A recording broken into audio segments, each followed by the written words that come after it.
Welcome back to Maths 911. Question 5 is the next question that we're going to be doing, and it's from KZN paper 2. It was phoned through by Karashni. Now, this is a lovely question because it's a trig identity, but in one identity, we have to use compound angles and we have to use double angles, and we've really got to keep our wits about us. So let's have a look at the question.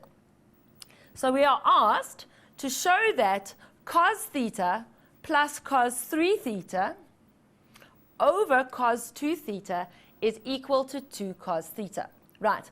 Now, obviously, we're going to start on the left-hand side because that is where most of the action is going on. Now, the first thing that I'm going to do is I'm going to change that cos 3 theta into 2 theta plus theta. So let's just do that. So left-hand side equals. So that cos theta we'll just rewrite. And for the cos 3 theta, we're going to write cos of 2 theta plus theta. That is then all over cos 2 theta.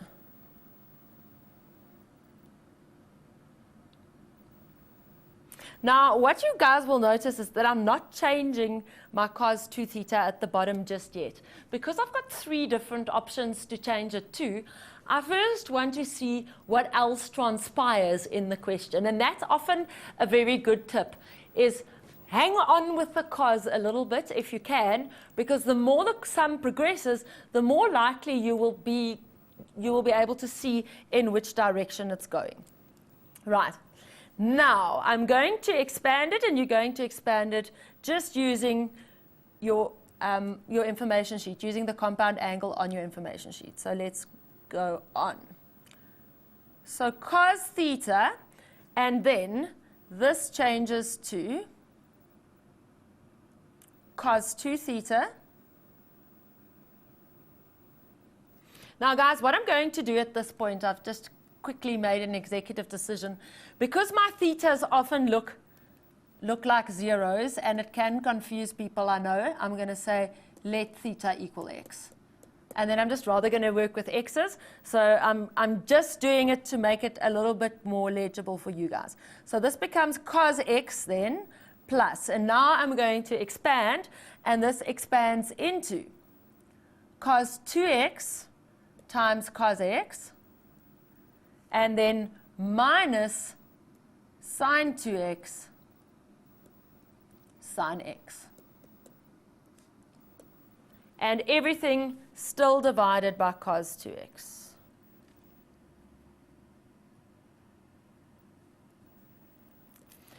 Right, now this is quite an important point in my sum. I need to make some decisions here. Now what I'm going to do is I'm immediately going to change the sine 2x to 2 sine x cos x, because there's only one option. So I'm going to do that. I'm still not touching the cos 2x's, and I'll see what I'm going to do about that a little bit later on. Right, so I've got cos x plus cos 2x times cos x.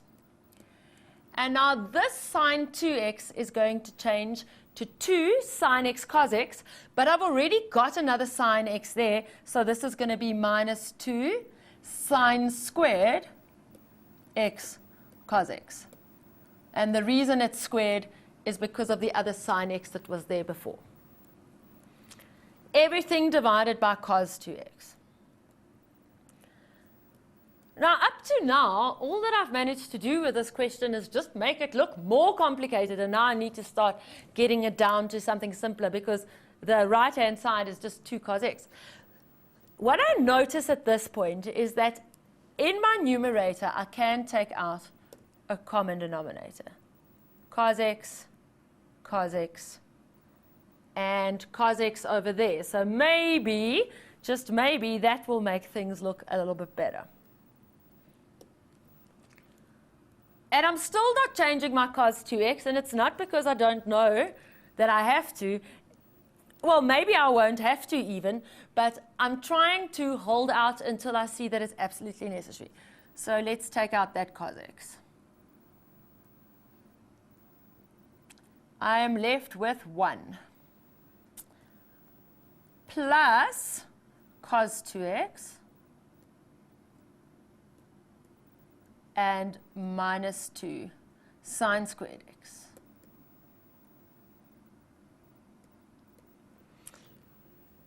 And then, of course, divided by cos 2x.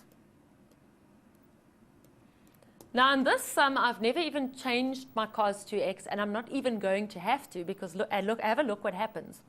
1 minus 2 sine squared x, 1 minus 2 sine squared x, is actually cos 2x. So inside my bracket, I've now got cos 2x plus another cos 2x. So inside my bracket, I have got 2 cos 2x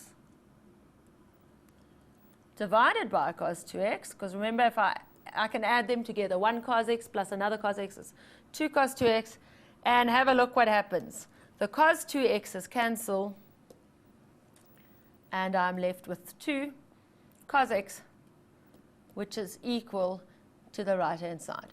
This is a lovely identity, as I said before, because it incorporates compound angles and double angles.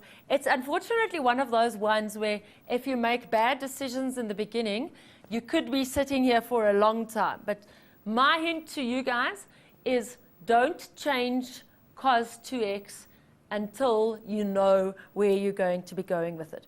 Right. Now, the next question also still on that same identity says to us, calculate the values of theta for which the identity is undefined. Right. So guys, just quickly, when is anything undefined? We are not allowed to divide by 0. We are not allowed a negative under a square root. And then we must look for hidden undefineds also in our denominators. And that is especially true with tan, because remember, tan has got the asymptotes where it's undefined. So if you've got tan in your denominator, wherever that tan has an asymptote will be undefined. If you've got anything else, it just cannot be equal to 0. And if there's a square root, it cannot be negative. So just all you would have to do here is just say that our denominator, which was cos 2 theta, this is undefined if cos 2 theta is equal to 0, right? And when cos 2 theta is equal to 0 at 90, so then 2 theta is equal to 90 plus k360, KEZ, and dividing by 2 will give you 45, theta is 45 plus k180, and you will then solve it. Right, we're going to take a short break. After the break, I'll be talking to our next caller. So guys, don't go away.